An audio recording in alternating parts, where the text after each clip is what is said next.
Benvenuti allo spazio Regione Veneto, Veneto Film Commission. Sono Jacopo Chessa, direttore della Fondazione Veneto Film Commission. Questo è il primo appuntamento di un nutrito calendario di appuntamenti che quest'anno la Veneto Film Commission ha organizzato in questo spazio. Se vi interessa seguire altri appuntamenti trovate questo programma all'ingresso, che poi in realtà non è l'ingresso perché l'ingresso è questo. Sono contento di ospitare come primo appuntamento il Conservatorio di Rovigo, che ha un corso di studi specializzato in musica da film, e Paradise Pictures, produzione con la quale ha collaborato per la realizzazione della colonna sonora di un film. Saluto l'assessore Donazzan, che è appena arrivata e che fa parte del panel. Grazie ancora di essere qui, siamo un pochino in ritardo, ma lascio la parola a Emanuele Rauco, programmatore del Festival di Venezia, che modererà questo panel, e vi ringrazio ancora di essere venuti. Buona giornata.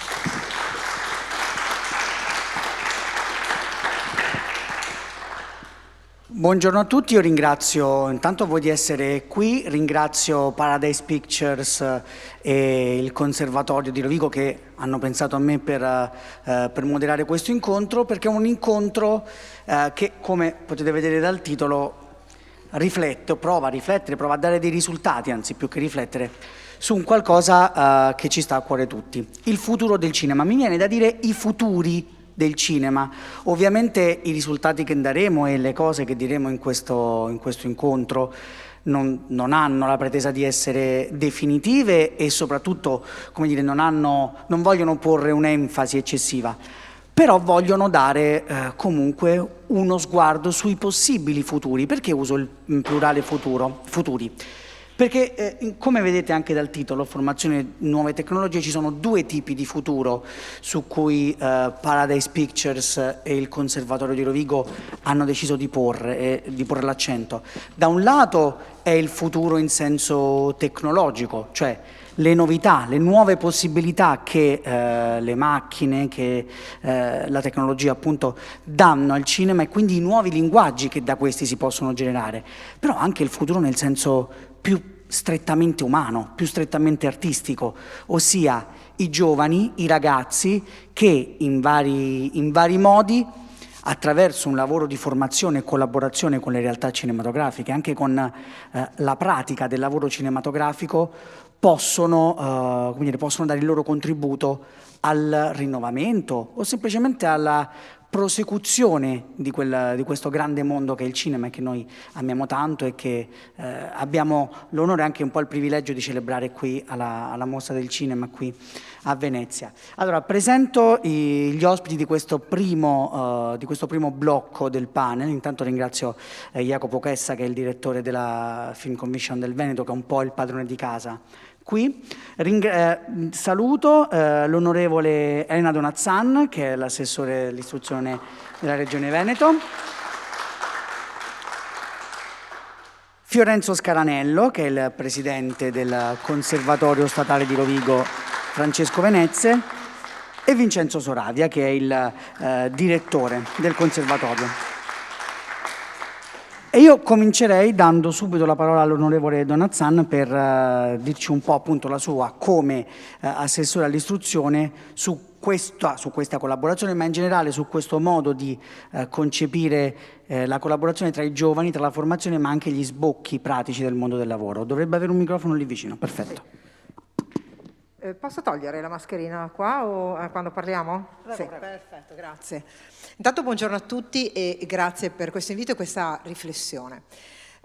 Io parto da una considerazione. Nell'ultimo anno il mondo della cultura, dell'arte, delle professioni e dello spettacolo, così ampiamente inteso, ha fatto un po' i conti con ciò che è accaduto rispetto a una accelerazione di tutto che possiamo leggere dopo il Covid. Qual è stata l'accelerazione dal mio punto di vista, nel fatto di dover ragionare come assessorato alla formazione, al lavoro in particolare?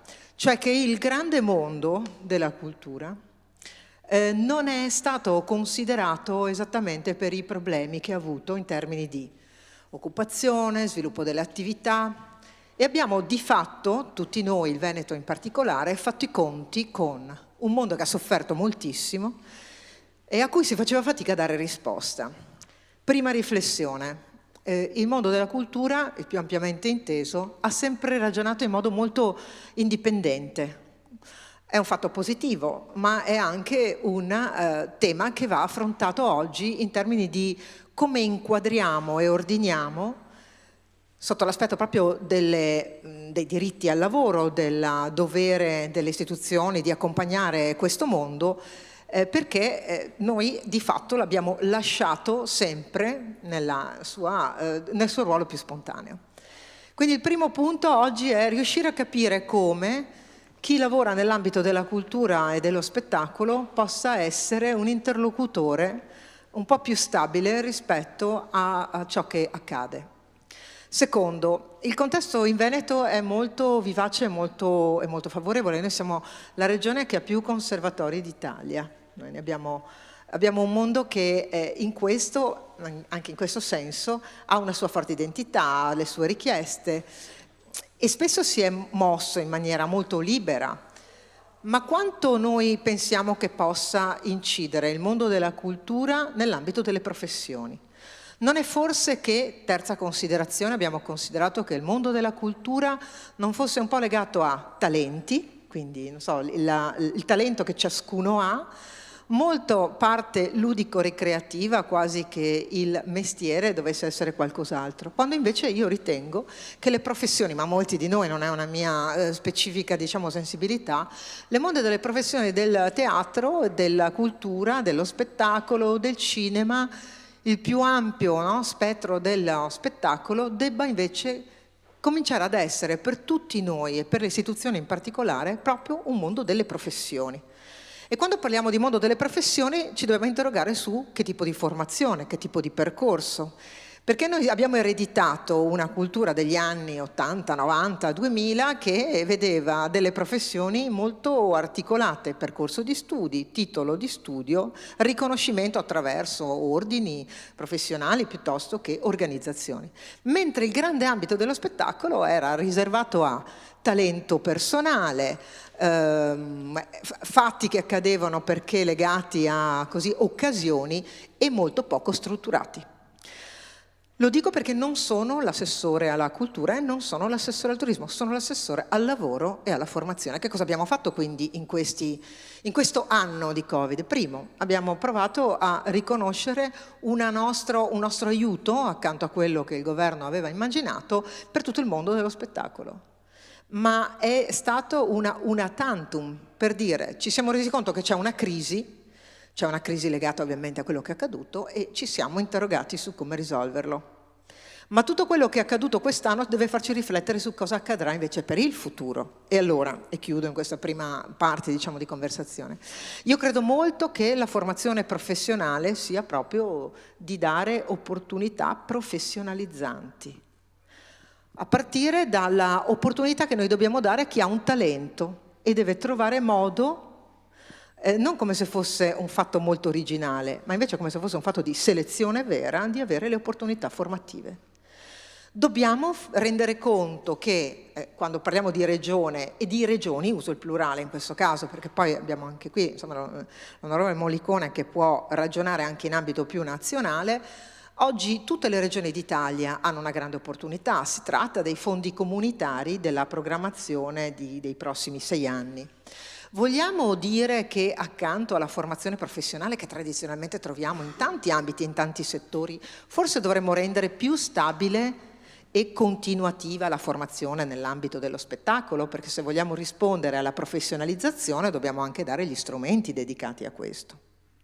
Quindi, seconda considerazione, risorse che possano dire chiaramente che quando noi interveniamo nelle professioni nell'ambito della cultura, noi diamo opportunità di lavoro e non sono fatti così estemporanei. Terza e ultima considerazione è che io credo che ci sia un nuovo, in questo caso, rinascimento della cultura italiana, che deve poggiare sulla nostra straordinaria identità culturale.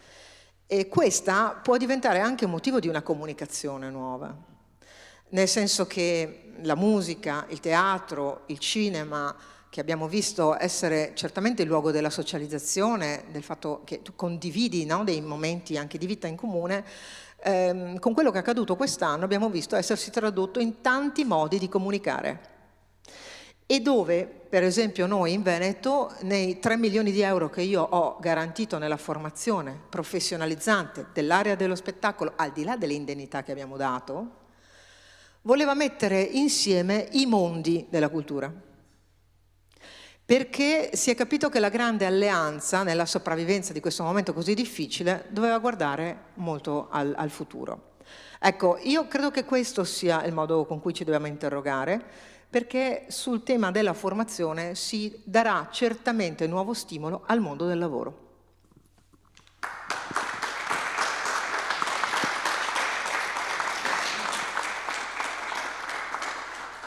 Ecco, quindi io entrerei nello specifico di questo tipo di lavoro, di nuovo lavoro, perlomeno di messa a sistema di un'idea di formazione culturale, artistica e professionale, dando la parola al dottor Scaranello e al dottor Soravia, che ci possono parlare effettivamente di cosa è stata questa collaborazione con Paradise Picture per il conservatorio e come è avvenuta nei fatti. Grazie, si sente, sì. Buongiorno a tutti. 2 secondi per ringraziare in particolare Jacopo Chessa per la cortesia, la sensibilità e l'ospitalità e l'accompagnamento in questi mesi difficili. Grazie all'assessore Donazan e all'onorevole Mollicone che onorano e qualificano con la loro presenza questo incontro. Quando abbiamo iniziato il nostro mandato, il direttore ed io, 2 anni fa, abbiamo inteso che ci fossero 2 linee portanti nell'impegno del conservatorio, piuttosto strano per un conservatorio di musica, cioè il legame tra neuroscienze e musica e il legame tra musica ed ambiente. E l'assessore Donazan in qualche modo mi ha favorito, ha tracciato l'itinerario iniziale di questa strada. Cosa vuol dire? Vuol dire che noi pensiamo che la musica non sia solo intrattenimento e spettacolo, ma che sia essenzialmente un fenomeno culturale e si inserisca in tutti i fenomeni culturali, offrendo anche capacità critiche e capacità di conoscenza. Perciò musica e neuroscienze. No? Ci interessano sì le aree e le connessioni cerebrali, ma ci interessa molto il modo di pensare e di agire musicale che precede addirittura il linguaggio. No? E lì ci siamo impegnati a fondo. Musica ed ambiente non ha bisogno di andare oltre proprio alla citazione per la gravità del problema che ci sta davanti. Quando abbiamo fatto queste scelte si è presentata l'occasione del film di Giuseppe Nuzzo che a suo tempo si chiamava Lettere alla figlia, ma che dopo si è realizzato con un altro titolo, Quel posto nel tempo, che appunto trattando di un direttore d'orchestra malato di Alzheimer e le controverse relazioni e conflitti con la figlia, portava il mondo della musica dentro a uno dei grandi problemi della società contemporanea e partecipava, condivideva un'esperienza culturale di alto profilo. Abbiamo avuto, vi confesso, delle perplessità iniziali su questo, perché era una strada nuova, non percorsa dal conservatorio in precedenza, ma neanche dai conservatori in genere. Però, insomma, la bontà della proposta, il valore della proposta che abbiamo nel tempo apprezzato, ha fatto sì che la scelta sia stata abbastanza decisa. E allora abbiamo superato tutte le difficoltà del mondo, ovviamente legate alla scarsità delle risorse, per cui il Conservatorio ha dovuto impegnarsi anche da quel punto di vista lì. Abbiamo la fortuna che il direttore del Dipartimento di Musica Applicata, il maestro Biscarini, tra l'altro ha vinto il Davide di Donatello per il suono, quindi insomma la strada si è fatta abbastanza in discesa. Abbiamo portato i nostri ragazzi, una trentina dei ragazzi nostri a suonare nella Reggia di Caserta, diretti dal maestro Celeghin, dal Danna Cuocolo, tutti i docenti del nostro conservatorio, e questo ha fatto sì che intanto il legame sia cresciuto affettivo tra docenti e studenti, e questo dal punto di vista del metodo è strategico ed è sempre vincente.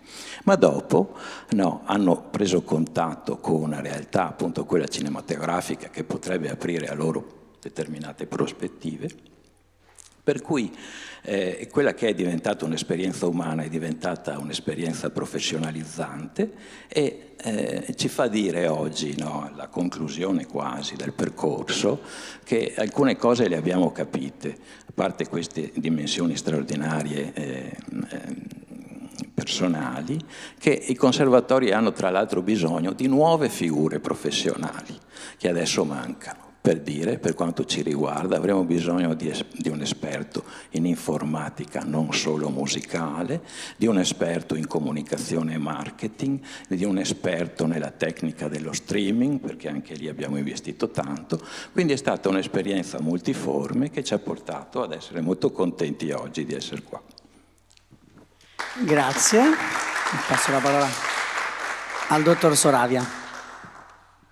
Grazie a tutti. Rinnovo i ringraziamenti che ha espresso il Presidente che mi ha preceduto, ed ecco qui questa esperienza, in effetti importantissima. L'assessore Donazzan appunto ha toccato il nucleo centrale, cioè le parole chiave che sono formazione e professionalità. Ed è qui che ci siamo concentrati come conservatorio, cioè sulla formazione e sulla professionalità, e abbiamo pensato come adeguarci ai tempi che stanno cambiando, perché tutto sta mutando, quindi è importante. Cioè la scuola appunto non può essere un'isola. Certo, sappiamo che tutte le scuole sono collegate col mondo circostante, però non c'è effettivamente una dinamica tra scuola e professione.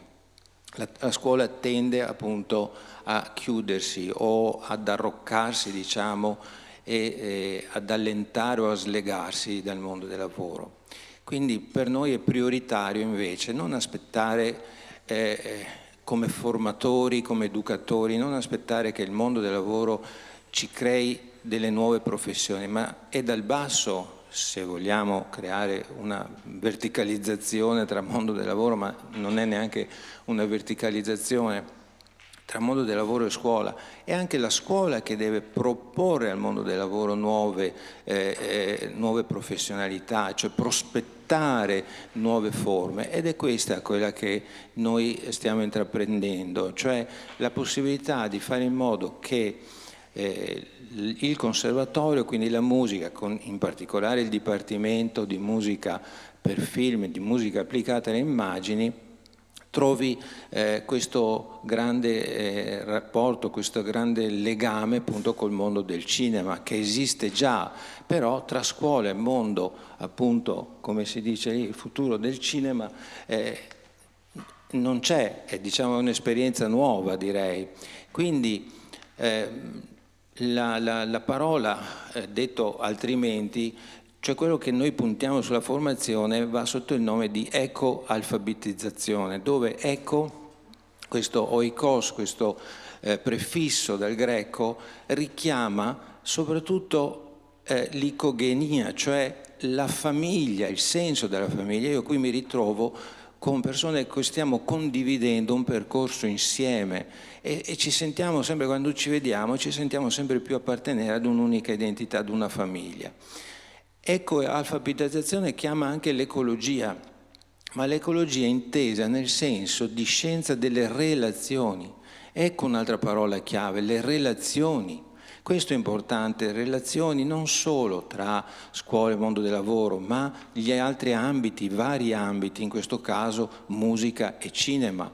All'interno del conservatorio Queste relazioni si devono instaurare tra i diversi dipartimenti. Abbiamo visto la musica per film si è legata con tutti gli altri dipartimenti, abbiamo coinvolto l'orchestra, abbiamo coinvolto l'area del canto, quindi tutti i docenti che orbitano in questo, e quindi c'è stata già all'interno del conservatorio una bellissima relazione, e questa si è estesa poi appunto col mondo del cinema.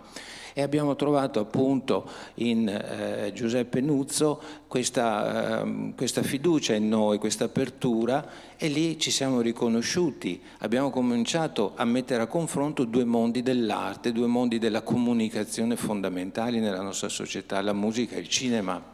Ma la cosa bella che si è rivelata poi è che appunto noi, come mi ha preceduto il Presidente, siamo interessati appunto a indagare, a fare una ricerca sulla musica e il cervello, appunto in collaborazione con l'Università di Padova, e è capitato che la sceneggiatura appunto del film è basata su un protagonista che soffre di una malattia cerebrale.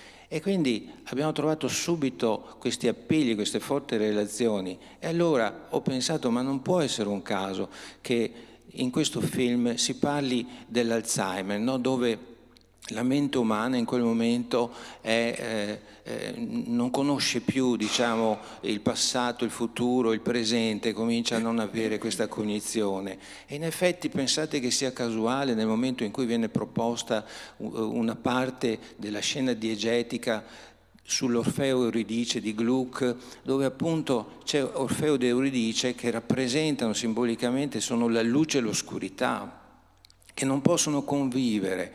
E infatti quando Euridice si gira, che è la luce, ecco che Orfeo si gira, che è la luce, l'oscurità sparisce, è ovvio. Quindi ecco che l'Alzheimer diventa simbolicamente espressione, e questo è curato benissimo dalla nostra docente Anna Cuocolo, che è stata coinvolta, e quindi Nuzzo le ha dato proprio all'interno di una regia un'altra regia, quella teatrale. Quindi troviamo il teatro che si sposa col film e con la musica.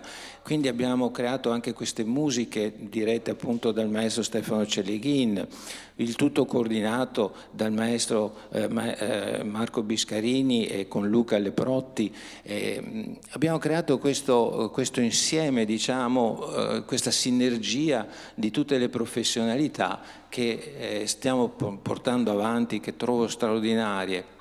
Ora, questo è anche un modo per dimostrare come la musica della tradizione, quindi questo Orfeo Euridice, viene rivisto in un'altra chiave, perché a me viene sempre in mente il primo postulato della conservazione della materia, no, di Lavoisier, cioè nulla si crea, nulla si distrugge, ma tutto si trasforma. Ebbene, è bello vedere anche all'interno del conservatorio questa cultura che continua a trasformarsi, dove appunto una musica, cambiando il contesto, è la stessa ma si è trasformata.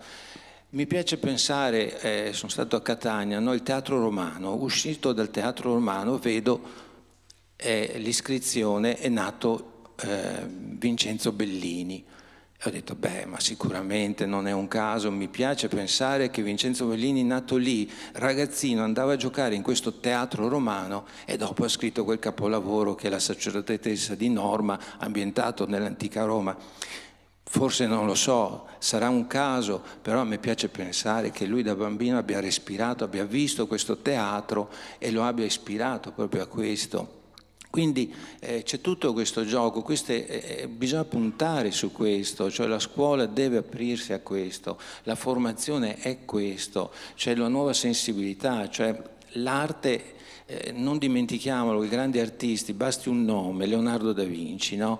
Cioè un Leonardo da Vinci, un grande artista che grazie alla sua visione, no? Alla sua capacità sistemica di vedere come funziona, di trovare tutte le relazioni nel mondo che lo circonda, ebbene ha dato impulsi significativi, importanti alla scienza. Quindi l'arte anche in questo è fondamentale perché fa vedere da altri punti di vista, cioè educa, forma a vedere le cose da nuove prospettive. Questo facilita la multidisciplinarità, l'interculturalità, il vedere gli stessi oggetti di quel teatro romano che adesso non ha più quella funzione, ma ancora può svolgere diverse funzioni pur rimanendo lo stesso. Ecco, io sono costretto, Certo, sono costretto a ecco. interromperla.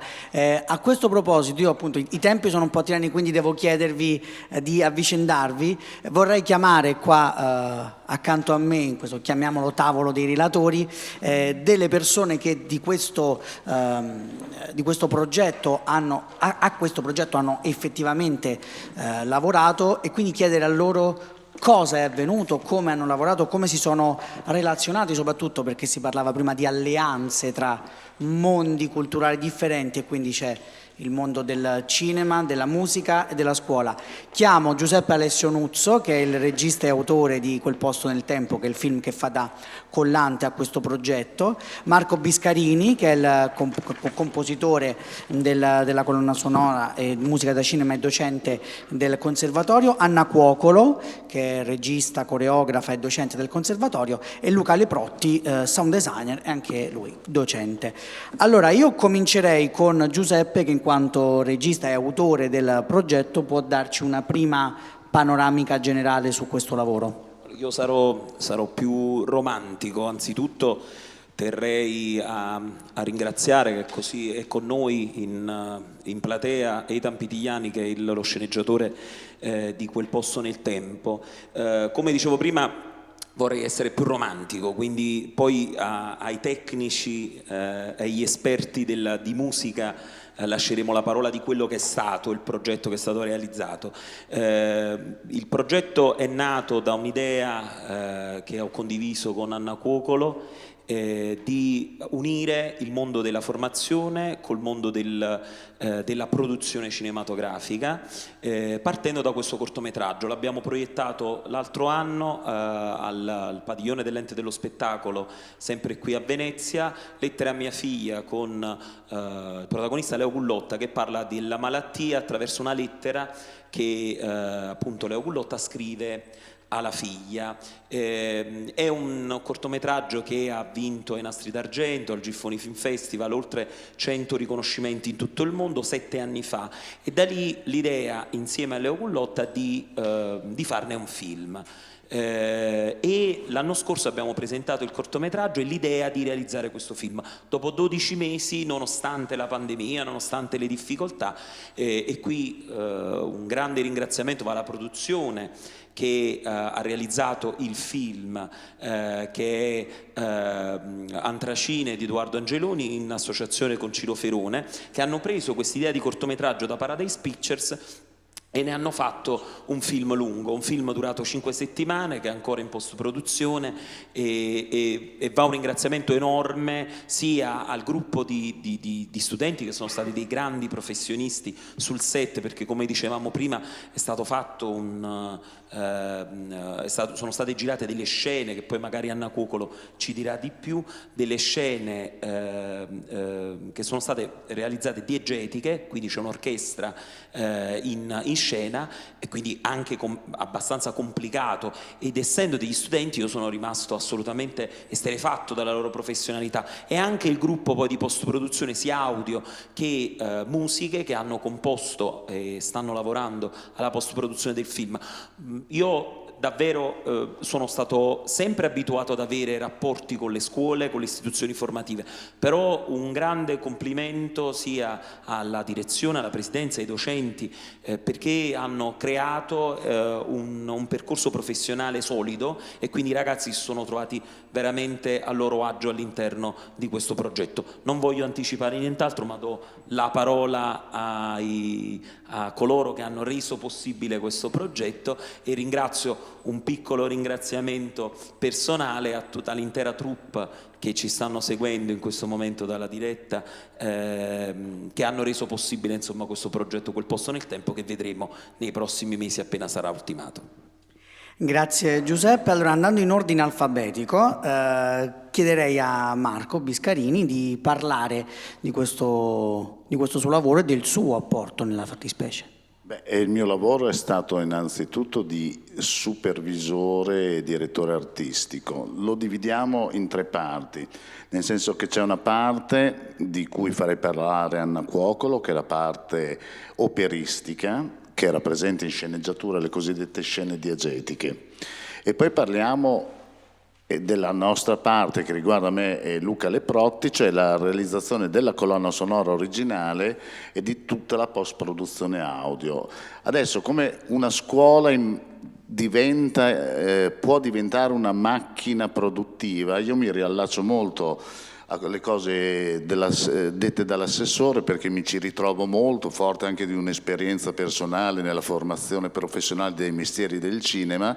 Abbiamo organizzato questo tipo di lavoro come un grande work project, cioè parallelamente alla didattica, quindi portando gli studenti a vivere veramente un'esperienza professionale reale, partendo anche da lontano, nel senso che abbiamo anticipato già il lavoro che stiamo facendo e che sarà fatto per concludere il film, con un grande progetto della creazione di una sound library dei suoni del Polesine, cosiddetta Delta Sound, con delle borse di studio. I nostri studenti sono andati in missione per una settimana, giorno e notte, a registrare, a campionare tutto il territorio del Delta, del Po, e ne stiamo facendo una grande libreria sonora a disposizione del cinema, ma in maniera più ampia anche di app turistiche future per i luoghi della memoria, per ricordare attraverso il suono.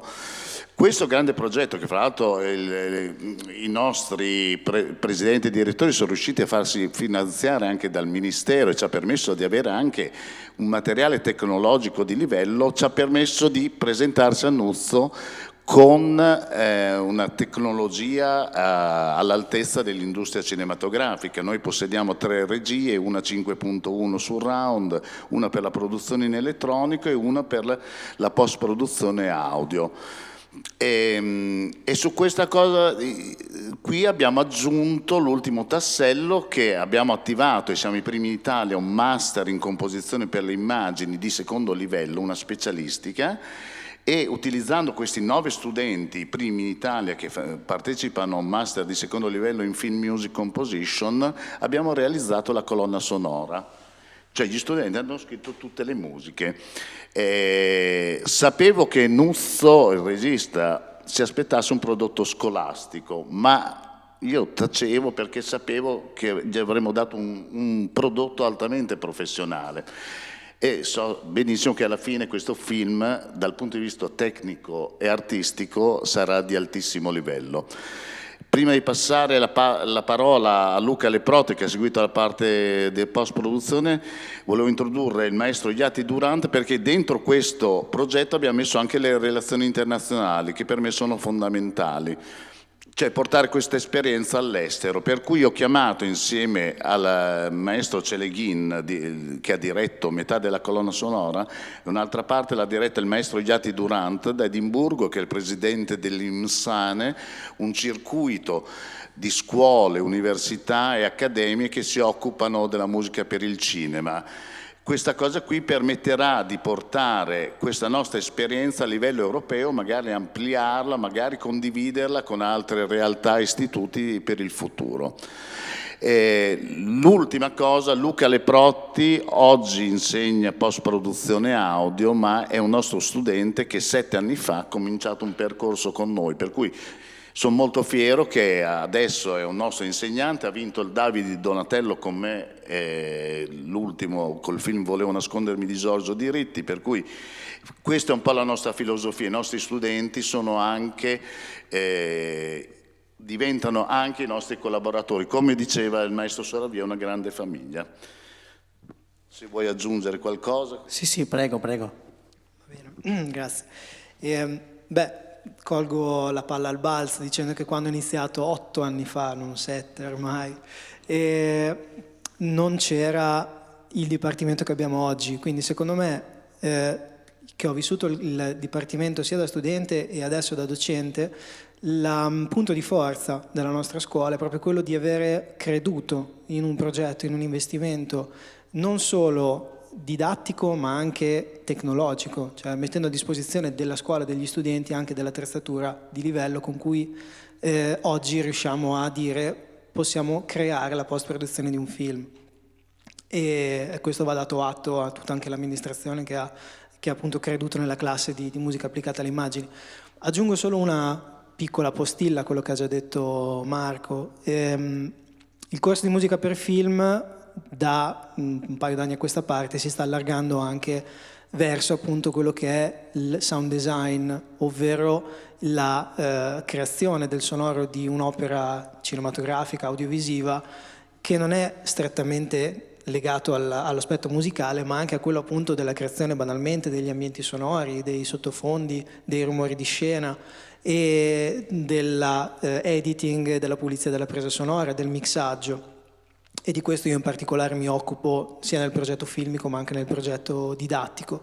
E secondo me questo è un aspetto molto interessante, perché magari molti studenti che si iscrivono al nostro corso aspirano a essere dei compositori, dei musicisti, ma poi gli viene data anche l'opportunità di studiare un mondo che è un po' più nascosto per sua natura. Io dico sempre che fare un buon sound design di un film è in realtà creare un lavoro per cui non si è neanche visti. Cioè, se uno ha lavorato bene al suono di un film, la gente non si rende conto che è stato fatto questo lavoro, ok?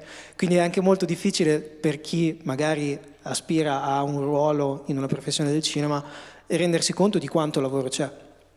Ecco, noi cerchiamo anche di dare questa prospettiva, quindi magari io ho parecchi studenti, noi abbiamo parecchi studenti che si iscrivono come musicisti, ma poi piano piano nel loro percorso si affascinano e magari virano verso appunto l'ambiente del sound design, che è più tecnico sì, però molto molto creativo a sua volta. E niente, quindi questo è un po' anche il nostro obiettivo, cioè allargare anche questa prospettiva e dare sfogo a tutte le sfaccettature, che sono tante, del lavoro audio su un film. Grazie mille. Chiedevo solo Certo. un intervento del professor Durant, così chiudiamo il nostro comparto e lasciamo Anna Coccolo, perché l'esperienza che ha fatto, che vuol portare, diffondere in diversi festival in Europa per parlarne, quindi porterà il verbo del Veneto e di Rovigo in diversi contesti internazionali. Jate, can you explain your experience? Luca, puoi tradurre? So thank you first of all for introducing me and allowing me to come here. It's been an enormous pleasure to see the evolution of this program that's coming from the Conservatory of Rovigo. I represent an organization called the International Media, Music and Sound Arts Network in Education, who promote pedagogic programs in media music across Europe and actually around the world now. So our next stop after this project will be to have our next conference at the Zurich International Film Festival, which takes place 1 month from now, and then also in Cologne at Soundtrack Cologne, and ultimately to several other festivals. At each of these festivals, we have the opportunity to talk about the excellent projects that are taking place here in Rovigo and across Veneto, and the other interesting projects that are involving Professor Biscarini. The quality of the projects that are taking place here in Rovigo is, in my opinion, absolutely outstanding. It's very rare that you see such competent colleagues, excellent evolution of orchestral possibilities for students, and ultimately also great technology that is sounding very much like top professional level works. This is increasingly rare in pedagogic programs across Europe, so that I think in my context of directing IMSAIN, I really feel like the investment actually for this program in Rovigo is definitely going to be competitive with many of the top conservatories around Europe.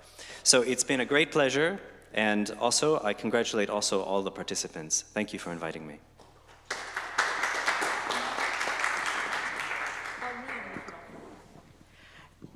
Grazie mille al maestro Durant. Io chiedo quindi adesso regista, coreografa, Anna Cuocolo, di raccontarci questa introduzione, questa regia nella regia, come è stato detto, questa musica diegetica, operistica che apre un altro squarcio di senso all'interno del film. Assolutamente sì. Intanto faccio un piccolo passo indietro, ma brevissimo, quello dell'impatto, l'incontro col Conservatorio di Rovigo, nella dinamica degli spostamenti. È stata una sorpresa questo incontro con il Conservatorio di Rovigo, nella quale mi sono trovata con una direzione illuminata, una presidenza illuminata sorprendente, un'istituzione nella quale non ci si preoccupa solo della formazione, ma di trovare una strada, un cammino per questi artisti che formiamo e dare loro uno spazio. Cioè, la preoccupazione è stata questa, e in più quella di creare un team di lavoro, che non è una cosa facile, non è una cosa scontata. Perché ognuno ha la sua personalità, il proprio carattere, poi tra gli artisti le personalità sono sempre accese, e invece creare proprio il direttore, il presidente, la formazione nella formazione, creare questo team di lavoro dove ognuno ha mantenuto la sua personalità e insieme si è creato un team di lavoro e abbiamo portato a termine un progetto che l'anno scorso abbiamo presentato qui. Oggi ci pregiamo di poter dire l'abbiamo realizzato con tutte le difficoltà che abbiamo trovato lungo il cammino, perché questo è normale. Io mi pregio di aver creato questo ponte con la produzione, con Giuseppe Nuzzo, che poi dalla Paradise Pictures è stato Antracine, insomma, dove il direttore l'ha accennato prima insieme col presidente, hanno fatto cenno sul fatto che la formazione non può essere fine a se stessa, ma deve avere il principio di instradare, ma non solo, creare delle opportunità, ma non solo, far vedere che in realtà la cultura e l'arte si devono contaminare, perché la cultura, se non è contaminata, se non è sfaccettata, diventa una cultura di settore e non è più il momento storico per questo. Abbiamo bisogno di contaminarci, perché la strada fuori dall'istituzione è questo, è una storia che ci si impatta, la storia del quotidiano. E questa è una cosa importante. Io ne sono rimasta talmente affascinata che sono lontana 600 chilometri da Rovigo, ma neanche ho pensato a un trasferimento. Ho detto oggi al direttore: mi sento veneta, felice di essere qui, e quindi abbiamo realizzato questo film con le scene diegetiche, la bellezza della sceneggiatura, che mi fa piacere nominare Eitan Pitigliani, che ci ha onorato oggi di essere qui con noi. E posso dire una cosa, non voglio essere lunga, ma voglio dire una cosa. Io sono la parte romantica, come ha detto Giuseppe Nuzzo, no? Eravamo alla Reggia di Caserta e le sere che ci hanno diviso dal set di Giuseppe eravamo a cena, ma la meraviglia, c'era qualcuno che doveva riprenderci, c'era il direttore. Tra un piatto e l'altro, tra una portata e l'altra, aveva la sceneggiatura di Eitan Pitigliani sul tavolo e ne sottolineava amabilmente le parti così più poetiche.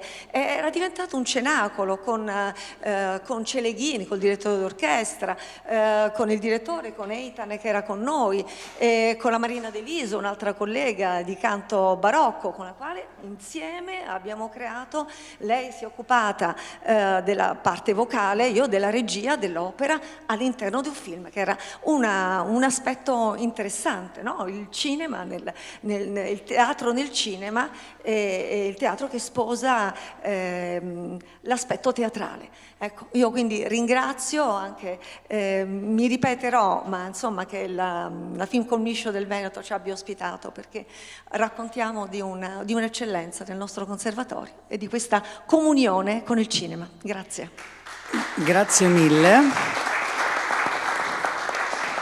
Adesso entriamo proprio dentro questo lavoro musicale, cioè vediamone i frutti. Adesso vediamo, prima di ascoltare i ragazzi che suoneranno un brano della colonna sonora, andiamo a vedere un contributo video sul backstage del lavoro di questi ragazzi all'interno del film Quel posto nel tempo.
E dalla Reggia di Caserta, qui allo spazio Regione Veneto dell'Hotel Excelsior, io invito qui i musicisti e il direttore d'orchestra che ci daranno un momento di emozione e di gioia suonando il brano che fa parte dei titoli di coda del film Quel posto nel tempo. Il brano si intitola Come la musica e mi sembra un titolo particolarmente significativo, composto da Michele Catania, a cura del quartetto d'archi. Ci sono 2 violini, una viola e un violoncello. Il compositore che nasce dal master online, Michele Catania. Buonasera, anzi, buongiorno, anzi, mi scuso. Allora, prego. Non lo so.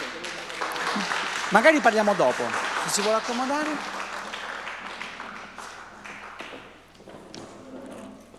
Buon ascolto.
Allora, lascio brevemente la parola a Michele Catania come compositore, quindi 2 parole sul suo lavoro, poi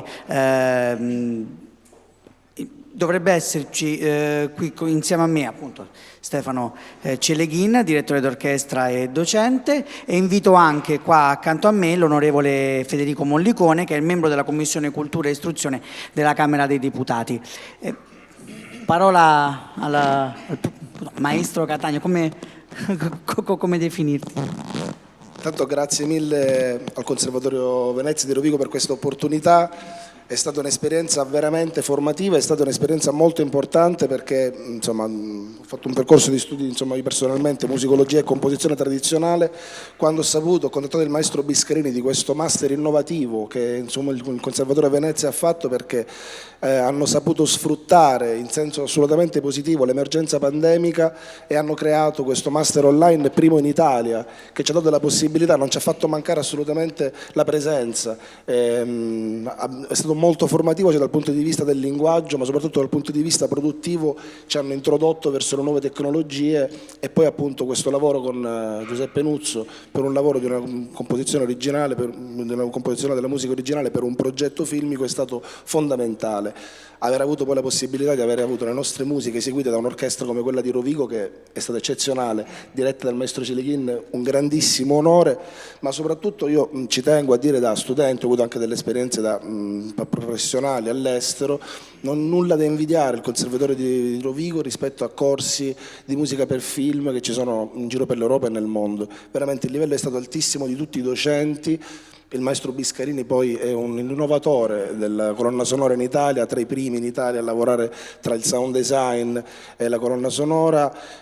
Per noi studenti siamo 9, qui ci sono altri miei colleghi, Davide Tura e Mauro Marino Biagio, che sono altri collaboratori, altri colleghi che insomma abbiamo composto insieme. Anche questa idea di comporre in un team che è un qualcosa che esiste in America probabilmente, in Italia c'è sempre la figura di un unico compositore, ma anche il maestro Biscarini col maestro Furlati, che già collaborano da diversi anni, è stato fondamentale per noi che comunque siamo più giovani, insomma tutti noi abbiamo delle esperienze, però questo tipo di lavoro di team è stato proprio caldeggiato dall'ambiente accogliente e propositivo del Conservatorio Venezia, e veramente ringrazio moltissimo il maestro Biscarini e tutti.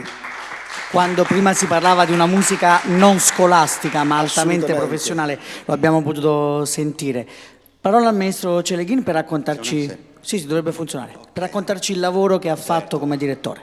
Buongiorno a tutti, intanto ringrazio Marco Biscarini per avermi dato questa opportunità, questa collaborazione. Io insegno a Rovigo da 29 anni, credo, ma sono veneziano, ecco, sono a casa, e ringrazio i ragazzi che hanno fatto un lavoro meraviglioso, veramente in condizioni anche in una situazione abbastanza veloce. Abbiamo saputo della registrazione, non dico all'ultimo momento, ma abbiamo dovuto fare in pochi giorni, preparare il lavoro di Orfeo e poi in un secondo momento la registrazione delle altre musiche.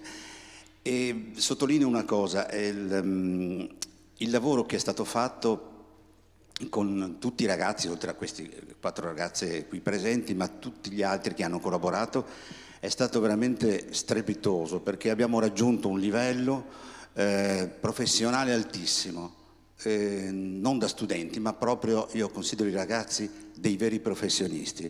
Questo non è così semplice, non si verifica sempre spesso in una scuola.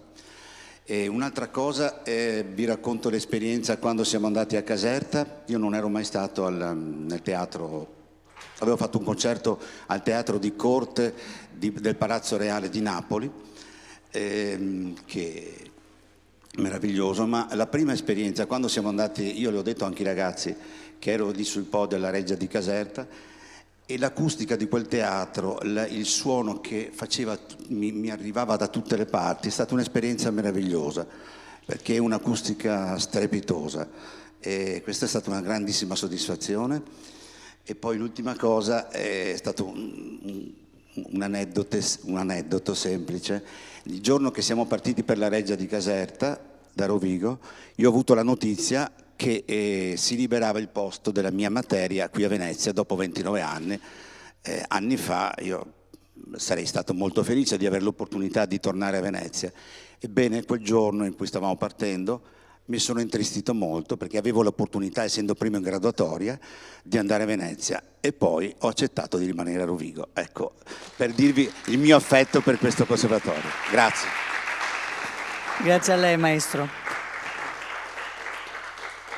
Onorevole Mollicone, come si diceva prima, a lei invece il compito di fare un punto, di fare il passaggio tra il locale, il regionale in questo caso, Veneto, Rovigo e dintorni, al nazionale, appunto. Questo tipo di lavoro, formazione artistica e culturale dal punto di vista nazionale. Fatemi innanzitutto iniziare con i ringraziamenti doverosi alla Regione Veneto, al Conservatorio per questo bellissimo progetto. Saluto l'assessore Renato Nazzan, saluto ovviamente il direttore del Conservatorio, Anna Cuocolo, tutte le persone, i ragazzi che ci hanno anche dimostrato dal vivo la esatta eccellenza rappresentata da questo percorso di formazione. Oltretutto c'è un gemellaggio perché il Conservatorio di Rovigo risiede in uno dei palazzi della famiglia Giustiniani, diciamo che il Senato della Repubblica era della stessa famiglia, Palazzo Giustiniani, quindi dobbiamo al Conservatorio di Rovigo un'attenzione particolare perché è strettamente legata alla storia stessa appunto del Conservatorio e del territorio di Rovigo e sicuramente questo diciamo, esempio, questo caso studio di studenti di un conservatorio che non solo fanno il percorso AFAM e quindi diventano compositori, musicisti, ma hanno la possibilità, grazie a questi nuovi corsi, di sviluppare tutta una serie di mestieri di cui c'è molto bisogno nel cinema. E questa capacità di integrazione e di adeguamento del conservatorio a quello che è il mercato anche culturale contemporaneo fa onore al conservatorio, fa onore alla commissione, alla Film Commission del Veneto, ma che conosciamo da anni. Io vengo qui dal 2008, quindi diciamo che in varie vesti, in varie funzioni, anche quando rappresentavo Roma Capitale per la cultura, e quindi ho apprezzato come è cresciuta la capacità che ha la Film Commission e la Regione Veneto di mettere a disposizione e integrare. Ecco, questo un po' anche si evinceva dall'intervento dell'assessore Donazzan, la capacità, le regioni, le istituzioni, e poi vi dico la battaglia trasversale che è stata fatta in Commissione Cultura proprio per questi percorsi formativi. Le istituzioni devono avere la capacità e la visione di valorizzare le proprie eccellenze, dare la possibilità ai propri giovani di avere sul territorio dei percorsi di eccellenza che poi magari li portano a viaggiare in tutto il mondo. Se voi andate a vedere i titoli di coda della maggior parte di grandi produzioni cinematografiche, anche di animate, di animazione, vedrete spesso dei nomi italiani. E questo perché? Perché molto spesso le eccellenze, la nostra capacità di eccellere anche in questo, quindi nell'animazione, nei nuovi linguaggi digitali, viene più apprezzata all'estero purtroppo che qui in Italia. Quindi ben vengano percorsi come questi che danno e creano una formazione assolutamente residente, ma con la visione internazionale e la possibilità. Molto bello il progetto per esempio del database sonoro dei suoni del Polesine, lo trovo bellissimo, e anche questo è una sintesi tra quella che Mahler chiamava la tradizione, che è appunto custodire il fuoco, non adorare le ceneri, e questa del database dei rumori, dei suoni del Polesine, poetica e innovativa al tempo stesso, quindi veramente complimenti.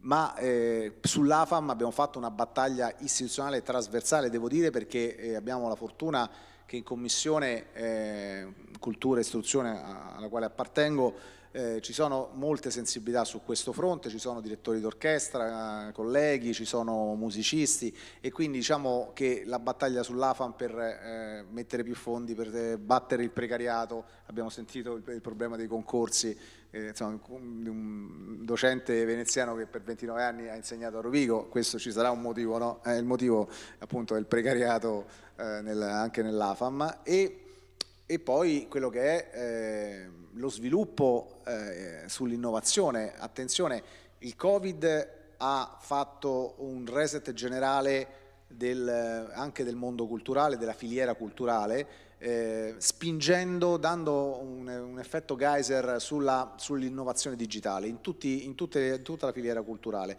Addirittura in alcuni casi è stato possibile solo grazie ai nuovi mestieri, alle nuove tecniche di produzione digitali, continuare a produrre durante il Covid. Quindi questo anche è l'aspetto positivo, diciamo, questa spinta all'innovazione. Certo è che poi la musica va ovviamente ascoltata in presenza, nei teatri, va ascoltata, i film vanno visti nelle sale, e su questo abbiamo fatto anche una battaglia trasversale, e nel PNRR, e questo dicevo ed era il punto di arrivo del mio ragionamento, nel PNRR tutto questo è registrato, e ci siamo battuti trasversalmente al di là delle appartenenze perché ci fossero più fondi per l'edilizia dell'AFAM. Ad esempio abbiamo una villa storica, sapete quanti conservatori sono in palazzi storici e quindi hanno bisogno di ovviamente innovazione, aule, digitale e così via, e lo stesso i fondi, purtroppo nel 2018 sono stati stanziati solo 16 milioni, quindi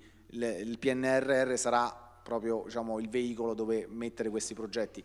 E poi in generale proprio l'unione tra il percorso AFAM e il percorso STEM, quindi tra l'arte, la musica e le nuove scienze applicate, per cui è bene che ci siano per i nuovi mestieri l'innovazione digitale nell'ottica, nell'acustica, e si parlava appunto dell'acustica come la sapevano fare nel Settecento nei teatri d'arte, impareggiabile. Poi noi abbiamo fatto l'auditorium a Roma, bellissimo fuori, però con qualche problema d'acustica dentro, quindi insomma forse c'è anche da imparare dai nostri antichi. Però per concludere, su questo complimenti, perché questo va esattamente, è contemporaneo come progetto, è bello perché fa vedere ai nostri musicisti, ai nostri artisti, ai nostri tecnici del suono, ai nostri direttori di produzione musicale, ai nostri ingegneri del suono, gli si dà una chance vera, professionale, di inserimento in un film che andrà nelle sale, anche con attori importanti, con produzione importante, ed è il simbolo di dove bisogna far evolvere la formazione insieme alla cultura. Vi ringrazio. Grazie onorevole Mollicone, grazie al maestro Catania e al maestro Celeghin.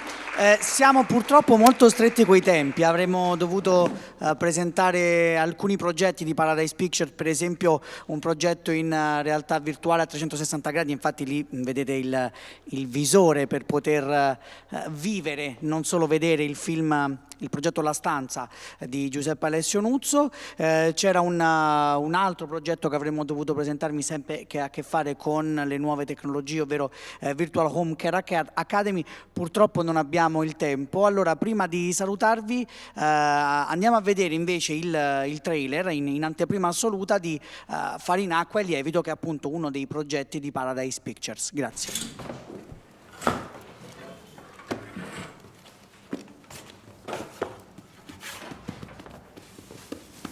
La pizza è una parte del nostro DNA. È storia, è arte, diciamo un po' la vita dei napoletani. Un insieme di emozione, di tradizione, ma soprattutto un insieme di informazioni e di competenza. La vita del pizzaiolo è bella sacrificata perché tu devi far combaciare le due cose insieme, famiglia e lavoro. In questa città, ad ogni angolo, in ogni portone, si trovava una volta un forno. Siamo una famiglia, non abbiamo il pizzaiolo di riferimento, no? Oggi c'è il Pizza Star, con l'innovazione, la pizza gourmet eccetera eccetera, oggi c'è il pizzaiolo, non c'è la pizzeria. notavo che c'era l'interesse dell'alta cucina al prodotto pizza. La pizza oggi può essere considerata un prodotto di alta cucina. Seguendo i criteri di un'alimentazione della dieta mediterranea, non bisogna mangiare solo carboidrati assoluti, ma bilanciarli. Noi li abbiamo bilanciati con i dressing. Credo che il futuro della pizza napoletana sia una figura del pizzaiolo sempre più formata.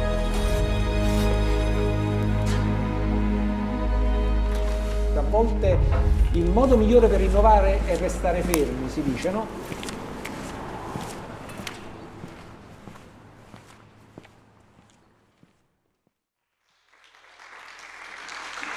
Ecco, un film sulla pizza a quest'ora mi sembra il modo migliore per chiuderlo e anche il modo migliore per invitarvi a un brindisi finale. Io ringrazio Giuseppe Alessio Nuzzo. No, mi dicono di no, non c'è il brindisi finale, quindi possiamo andare fuori a mangiare una pizza. E vi ringrazio tutti voi che siete stati qui, anche quelli che ci hanno visto a casa con lo streaming. Spero di rincontrarvi presto. Buona mostra di Venezia.